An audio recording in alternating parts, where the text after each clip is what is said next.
havutse inkundura y'abantu bavuga bati kumbi arabona sha yewe ntago nigize mvuga ngo ntago mbona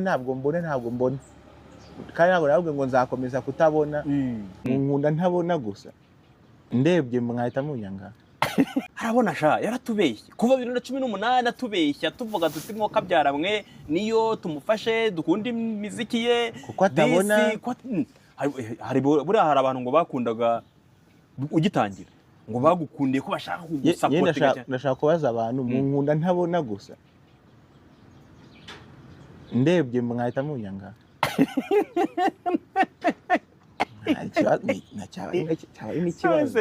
wabonye ni nkaho wabatenguye kuba nyine n'urugero habaye nk'igitangaza habaye igitangaza cy'Imana niyo bose akavana muri nete mukabona nyine afite amaso ameze neza bahita bigendera ubwo ngubwo rero ni ikibazo nyine abantu banyeretse ko burya bitabana barashaka ko bikomeza kumera uko bimeze baravuga ati kucyo dakomeza kutabona yatubeshye iki ko bababaye wowe nuko ngo ntibanishimira yuko umuntu yaba yanabonaga ko Nyagasani yakora kuko Imana ishobora byose kuko ngewe ntago nigize mvuga ngo ntago mbona kandi ntago navuga ngo nzakomeza kutabona ngewe nababwiye ko ndi umubeliever nshobora no kwizera ko bishobora kuba bikahita biba ni ibintu bisanzwe so cyakoze nyine trying to clarify kuri icyo kintu nuko umujene yarafite content yiwe urumva content yariye urebye ndi no mu bantu bamwe okay twari turuganira bisanzwe nako ngashyira no mwana ariko ubu koko yarambwe nabuza one on one ikorwa gute ubwo I'm sorry kuvuga content hari gihe muhita muzana mutuntu nawe ufite izawe ihangane dushyiremo n'akabandi n'ubundi yego kugera kuri miliyoni bizagorana urumva azana one on one aravuga ati ndamubaza imeze ite bakwereka amafoto y'abantu we yaraguhamagaye ukagira icyo bivugaho numva birambabaje kuntu nyine iyo content y'ibitandeba ndasako ko ntindeba mvuyemo koko ubu nyine ni umuntu uzakora ibintu nk'ibi se nzabireba niki cyakorwa ngo nyine ibonekemo ntibibura umwimerere kandi nanjye mere nk'abandi turatekereza se naguha message kazajya bisoma dusanga byazabivugira muri micro ese nakubwira abantu kabibuka nawe ati subu nibeshye nkavuga utariwe okay ntamubwira okay reka njye mvuga abo nshaka wowe na cameraman wawe muze kubyikorera yego mu byediting donc umubwire uti uzayakira amakaya navuga ngo sabe urikije kuno sabe mubona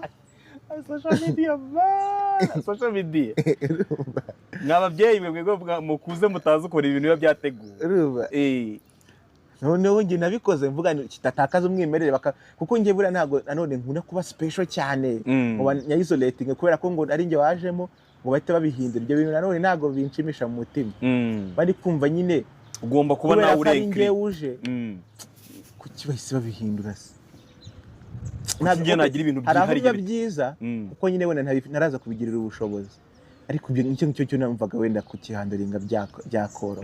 rero mbikora bisohoka nzi ko ari ibisanzwe nyine abantu barahita banabibona ko byeditinze yego narababeshye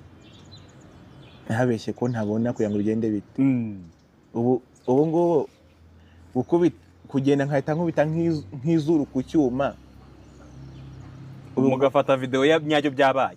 oya ndi kukubwira kugenda nkakubita nk'izuru ku cyuma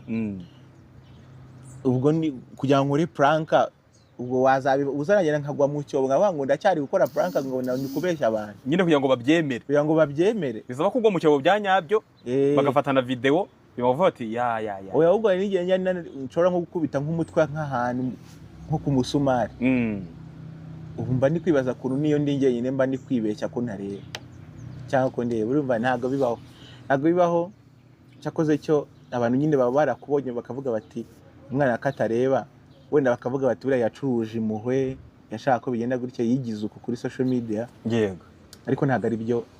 birabasaba ko ntago ndi kwisobanura ariko nuko magira ngo urumva nanone twagize abantu badukunda